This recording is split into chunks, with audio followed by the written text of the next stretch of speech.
नमस्कार दोस्तों, स्वागत है आपका। आज है 3 जनवरी। चलिए अपना करंट अफेयर का सेशन स्टार्ट करते हैं। पहला क्वेश्चन खेल से है, देखते हैं क्या क्वेश्चन है।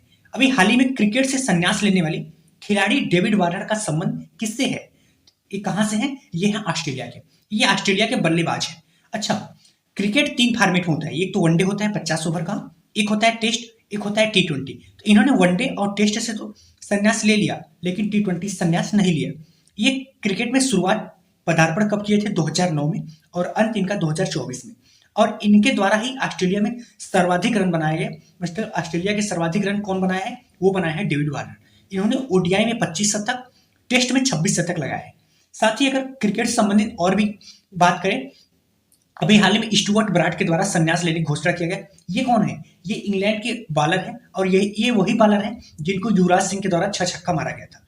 और अभी हाल ही में महिला क्रिकेट की टीम मैगलेनी ने भी संन्यास लेने की घोषणा किया। ये कौन है? मैगलेनी ये पूर्व कप्तान ऑस्ट्रेलिया के हैं। और एक प्लेयर का भी निधन भी हुआ, विशन बेदी, जो कि स्पिनर है। ठीक है, चलते अपने नेक्स्ट टॉपिक पे।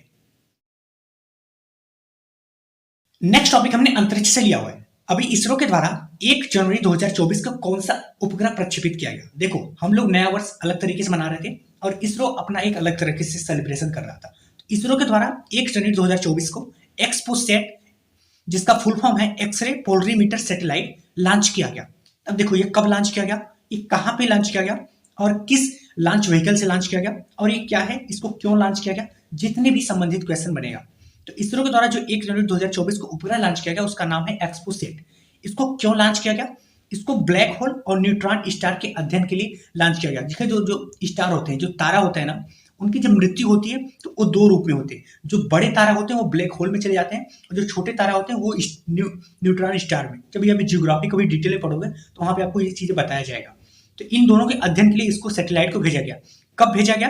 1 जनवरी 2024 को, नए वर्ष के दिन। कहां से? ये श्री हरिकोटा से, जो कि सतीश धवन केंद्र है। किस लॉन्च व्हीकल से? PSLV C58 से। C58 से इस उपग्रह को भेजा गया। अगर C57 की बात करें तो आदित्य L1, और C56 की बात करें तो जो सिंगापुर के साथ उपग्रह भेजा गया वो PSLV C56 से भेजा गया। ये क्या है? तो ये एक उपग्रह है जो कि 6 डिग्री झुकाव के साथ 650 किलोमीटर ऊपर कक्षा में भेजा गया है। अच्छा, ऐसा करने वाला ये दूसरा, पूरे विश्व का दूसरा देश है जो कि ब्लैक होल और न्यूट्रॉन स्टार के अध्ययन के लिए भेजा गया है।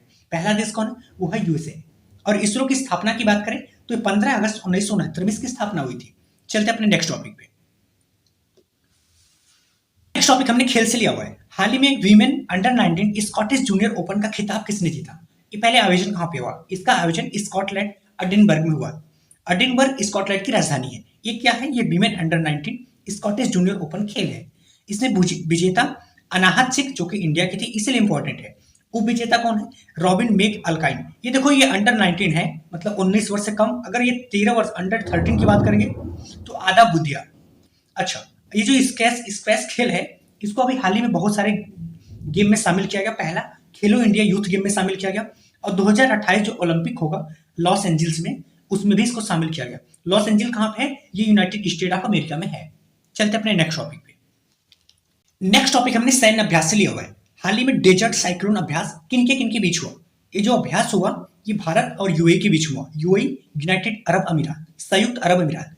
और ये देखो, जो अभ्यास होता है अगर 2 देशों के बीच हुआ, इन दोनों देश के बीच में कहीं होगा। तो इस बार जो आयोजन किया गया वो इंडिया के राजस्थान में किया गया। इसकी शुरुआत 2 जनवरी से होकर 15 जनवरी को अंत होगा। देखो, ये भारत यूएई के बीच होने वाला अभ्यास है डेजर्ट साइक्लोन अभ्यास। ये जो डेजर्ट साइक्लोन अभ्यास है ये तो भारत यूएई की, लेकिन अगर केवल साइक्लोन आपसे पूछ लिया जाए, जो साइक्लोन अभ्यास होता है वो भारत और मिस्र के बीच होता है। और साइक्लोन तो इंग्लिश में हो गया। अगर इसका हिंदी चक्रवात की बात कर दी जाए तो चक्रवात भारतीय सेना का एक अभ्यास है जो कि गोवा में आयोजित किया गया। देखो, यहाँ पे कंफ्यूजन होगा। जब डेजर्ट साइक्लोन बात आ जाए तो भारत यूएई, जब केवल साइक्लोन की बात आए तो भारत और मिस्र, अब जब चक्रवात की बात आए तो भारतीय सेना का ही किया गया। और क्या भारत यूएई के बीच और कोई अभ्यास होता है क्या? तो जी हाँ, भारत और यूएई के बीच जैसे डेजर्ट फ्लैग होता है और जायद तलवार सैन्य अभ्यास किया जाता है। इसकी शुरुआत जो हुई थी डेजर्ट साइक्लोन अभ्यास की, इसकी शुरुआत 2008 में किया गया था। यूएई एक अरब कंट्री है। इसकी राजधानी कौन है? इसकी राजधानी है अबू धाबी। ठीक है जी, चलते अपने नेक्स्ट टॉपिक पे।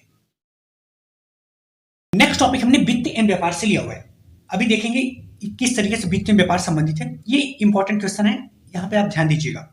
NSE नेशनल स्टॉक एक्सचेंज के अनुसार 1.49 करोड़ निवेशकों की संख्या वाला शीर्ष राज्य कौन है? मतलब अभी एक रिपोर्ट जारी किया, इस रिपोर्ट के अनुसार कौन सा ऐसा राज्य है जो कि 1.49 करोड़ निवेशक वाला बन गया है और दूसरे पे कौन आ गया? तो ये शीर्ष राज्य कौन है? वो महाराष्ट्र। पहले देखो समझो एनएसई क्या होता है। जो शेयर मार्केट होता है ना, सेबी, सेबी के द्वारा शेयर मार्केट को रेगुलेट करने वाली संस्था है। मतलब सेबी शेयर मार्केट को रेगुलेट करता है, अपने अनुसार चलाता है। और ये शेयर मार्केट के दो तरीके होती है, एक तो बॉम्बे स्टॉक एक्सचेंज और एक होता है नेशनल स्टॉक एक्सचेंज।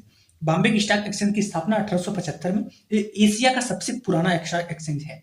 इन दोनों का मुख्यालय मुंबई में है और नेशनल स्टॉक एक्सचेंज की स्थापना 1992 में हुआ था। ये तो देखो दोनों शेयर मार्केट की है। अब देखिए शेयर मार्केट है तो जो एनएसई है, अभी इसी के द्वारा एक रिपोर्ट जारी किया गया जिसमें बताया गया कि कौन से राज्य में सबसे ज्यादा निवेशक हैं और कहाँ पे कौन सा स्थान है। तो सबसे ज्यादा जो निवेशक हैं वो कहाँ से हैं? वो महाराष्ट्र के हैं, 1.49 करोड़ लोग। दूसरा यूपी के 0.9 सीआर करोड़। तीसरा गुजरात के जो कि 0.77 सीआर। अच्छा देखो, जब नए निवेशक की बात की जाए, पहले यूपी तीसरे स्थान पे था, लेकिन नए निवेशक वहां पे इतने ज्यादा आ गए उसका स्थान दूसरे पे हो गया। एनएससी के अंदर टॉप 50 कंपनी आती है। इसका जो इंडेक्स होता है वो होता है निफ्टी। आपने सुना होगा, एक तो सेंसेक्स एक निफ्टी, जो आप आर्थिकी पढ़ते होंगे वहां पे सेंसेक्स और निफ्टी शब्द आता होगा। तो एनएससी का होता है निफ्टी और बीएसआई बॉम्बे स्टॉक एक्सचेंज का होता है सेंसेक्स। इसमें टॉप 30 कंपनी, इसमें टॉप 50 कंपनी है। चलते अपने नेक्स्ट टॉपिक पे।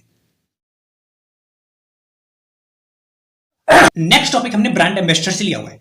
अभी हाल ही में बेटी बचाओ बेटी पढ़ाओ के नया ब्रांड एम्बेसडर किसे बनाया गया, इन्हें क्यों बनाया गया, और ये जो अभियान है, यह योजना है, यह क्या है, इसका परिणाम क्या है, इसकी शुरुआत कब से हुई, इनको भी देखेंगे।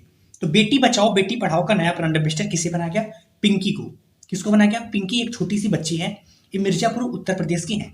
अब बताओ ये बेटी बचाओ बेटी पढ़ाओ क्या है? तो ये एक सरकारी योजना है जिसका उद्देश्य बाल लिंग अनुपात में सुधार करना। बाल लिंग का मतलब बच्चों की जो लिंगानुपात है उसमें सुधार करना। इसकी कौन सी मंत्रालय के अंतर्गत आता है? ये महिला और बाल विकास मंत्रालय के अंतर्गत आता है, जिसकी हेड इस टाइम कौन है? स्मृति ईरानी जी। अच्छा, इसके अंतर्गत क्या गतिविधि किया जाता है? एक तो देखो जागरूकता अभियान चलाया जाता है। दूसरा लड़कियों की शिक्षा और स्वास्थ्य के लिए भी अभियान चलाया जाता है। तीसरा महिला सशक्तिकरण के लिए कार्यक्रम रखे जाते हैं। और इसका क्या परिणाम कोई निकला है? क्योंकि इसकी शुरुआत तो 22 जनवरी 2015 से हरियाणा में कर दिया गया। क्या इसका अभी हाल ही में कोई परिणाम आया? तो जी हाँ, बहुत सारे इसके परिणाम हैं। एक तो बाल लिंग अनुपात में सुधार हुआ है।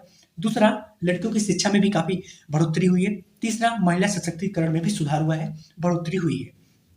ये जो पिंकी है ये कौन है?